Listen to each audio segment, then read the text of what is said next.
Hello friends, welcome to Mithuntips.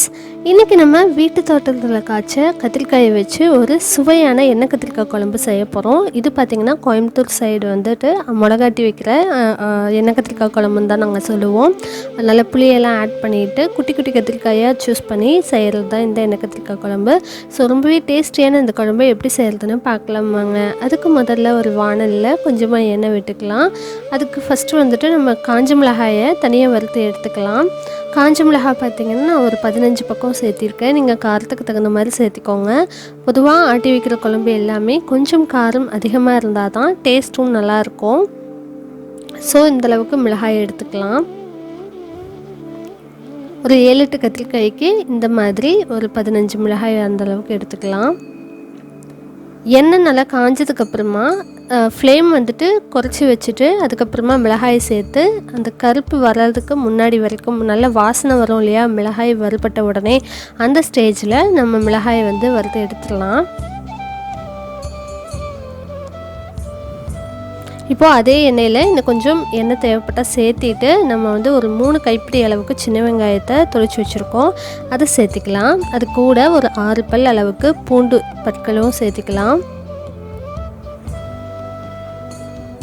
இப்போ இந்த ரெண்டும் பார்த்திங்கன்னா நல்ல கலர் சேஞ்ச் ஆகணும், அந்தளவுக்கு வதக்கிக்கலாம். ஒரு 90% இந்த வெங்காயமும் பூண்டும் வந்து வதங்கிடணும், அது வரைக்கும் குக் பண்ணிக்கலாம்.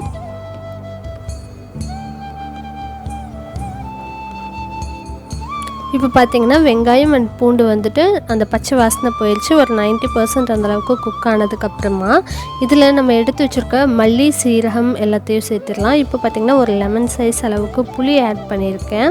நம்ம இதுக்கு தக்காளி எல்லாம் ஆட் பண்ண போகிறது கிடையாது, புளி மட்டும்தான் இந்த குழம்புக்கு. அதனால் ஒரு லெமன் சைஸ் அளவுக்கு புளியை சேர்த்திக்கோங்க.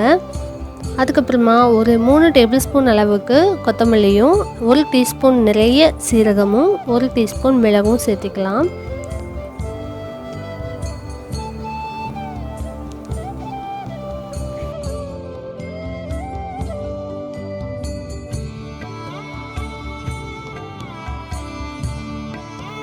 இப்போ இது எல்லாத்தையும் நல்லா ஈவனாக மிக்ஸ் பண்ணி விட்டுட்டு அந்த மல்லி சீரகம் எல்லாம் நல்லா வாசனை வர்ற அளவுக்கு வறுத்துக்கலாம். இது கூட ஒரு கொத்து கருவேப்பிலையும் சேர்த்துக்கோங்க.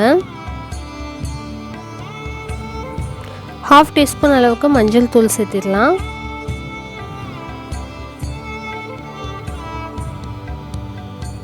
இப்போ இதெல்லாம் நல்லா மிக்ஸ் பண்ணதுக்கப்புறம் ஃபைனலாக இது கூட 1 கப் அளவுக்கு துருவின தேங்காய் சேர்த்திக்கலாம்.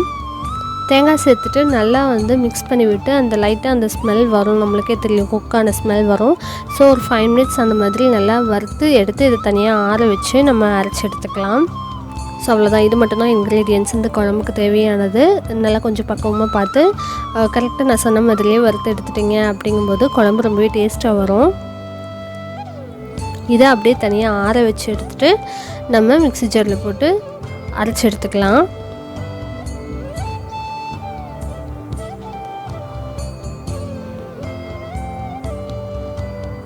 அடுத்தது நம்ம ஒரு மண் பாத்திரத்தில் அல்லது ஏதாவது ஒரு வெசலில் வந்துட்டு கத்திரிக்காயை வந்து நல்லா எண்ணெயில் வதக்கிடலாம். எந்த பாத்திரத்தில் நீங்கள் குழம்பு வைக்க போகிறீங்களோ அந்த பாத்திரத்தில் தேவையான அளவுக்கு எண்ணெய் சேர்த்துக்கோங்க. எண்ணெய் சேர்த்துனதுக்கப்புறமா நம்ம கத்திரிக்காயை பார்த்திங்கன்னா காம்பு வந்து பாதியாக கட் பண்ணிவிட்டு 4 வந்து கீறி விட்டுருக்கோம். ஸோ அந்த மாதிரி எடுத்த கத்திரிக்காயெல்லாம் இந்த மாதிரி கலர் சேஞ்ச் ஆகணும், இந்தளவுக்கு நல்லா வதக்கி விட்டுக்கோங்க.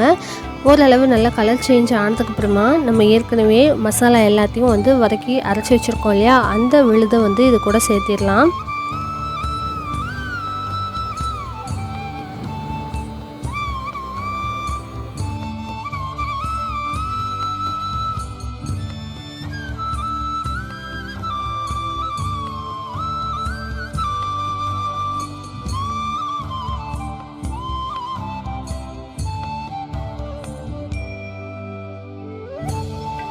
அரைச்சி விழுதை சேர்த்துனதுக்கப்புறமா குழம்பு வந்து எந்த கன்சிஸ்டன்சிக்கு வேணுமோ அதை விட கொஞ்சம் அதிகமாக தண்ணி சேர்த்திக்கோங்க.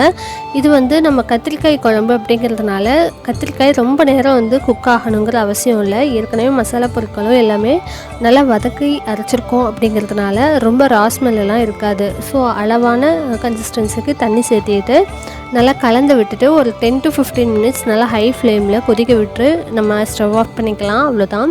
இப்போ பார்த்திங்கன்னா ஒரு 15 மினிட்ஸ் நல்லா ஹை ஃப்ளேமில் கொதிச்சதுக்கப்புறமா குழம்போட அந்த கலரும் சேஞ்ச் ஆகிடுச்சு. நல்லா அந்த சுத்தமாக ரா ஸ்மெல் எல்லாம் போனதுக்கப்புறமா அந்த கத்திரிக்காயும் அந்த மசாலாவும் நல்லா மிக்ஸ் ஆனதும் நல்ல ஒரு வாசனையாக கமகமான சூப்பராக ரெடி ஆகிடுச்சு.